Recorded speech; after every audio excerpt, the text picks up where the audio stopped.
ये स्टाइल का मामला है। रूपा फ्रंटलाइन।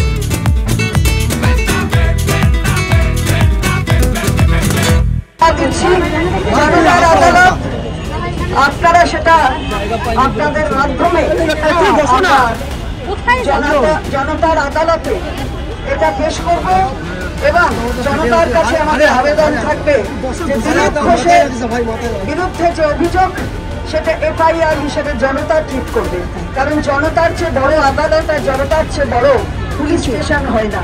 তাই জনতার কাছে আমাদের আবেদন থাকবে। আমি ডক্টর শশী পাজাকে কিছু বলার জন্য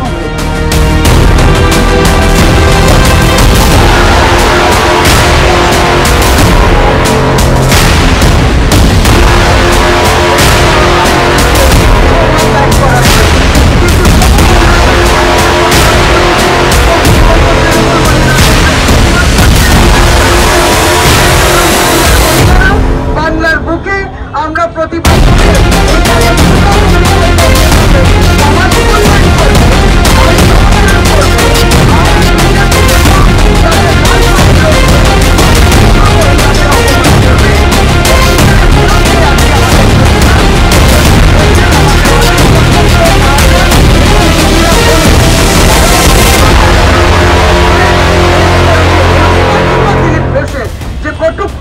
এবং সেই প্রীতি এবং দেবাশী বৈশাখী দুজনে পশ্চিম মেদিনীপুর থেকে উপস্থিত হয়েছেন, তারা খড়গপুর থেকে উপস্থিত হয়েছেন, তারা লড়াই করছেন, তাদের পাশে মমতা বন্দ্যোপাধ্যায় রয়েছে।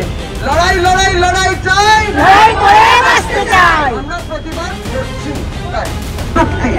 নারী বিদ্বেষ তার প্রত্যেকটি বক্তব্য এবং ভারতীয় জনতা পার্টির প্রত্যেকটি নেতৃত্ব সেটাকে সমর্থন করা। ভারতীয় জনতা পার্টির নির্বাচিত মহিলা বিধায়ক দিলীপ ঘোষের এই নারী বিদ্বেষের কথাগুলোকে সমর্থন করা একটি প্রমাণ করে যে ভারতীয় জনতা পার্টি নারীর সম্বন্ধে কি ধারণা রাখে। বাংলার মহিলারা কিংবা বাংলার মানুষ তাদের কাছে আর কোনো প্রত্যাশা রাখে।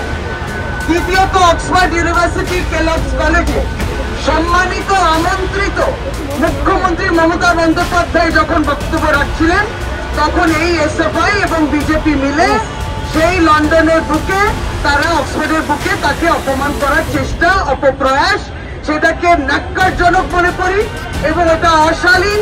শুধু ভদ্রভাবে জামা কাপড় পরলে কিন্তু ভদ্রতার পরিচয় হয় না। আপনারা অভদ্রতার পরিচয় দিলেন, যারা গতকালকে তার বক্তব্যের মধ্যে দিয়ে তাকে হেনস্থা করার চেষ্টা করলেন। নির্দিষ্টভাবে বক্তব্যের পরে মমতা বন্দ্যোপাধ্যায় একটি কোয়েশ্চেন আনসার সেশনও ছিল, কিন্তু এরা উদ্দেশ্য প্রণোদিত ভাবে সেই স্পিচটার মধ্যে দিয়ে বাধা করার চেষ্টা করেন।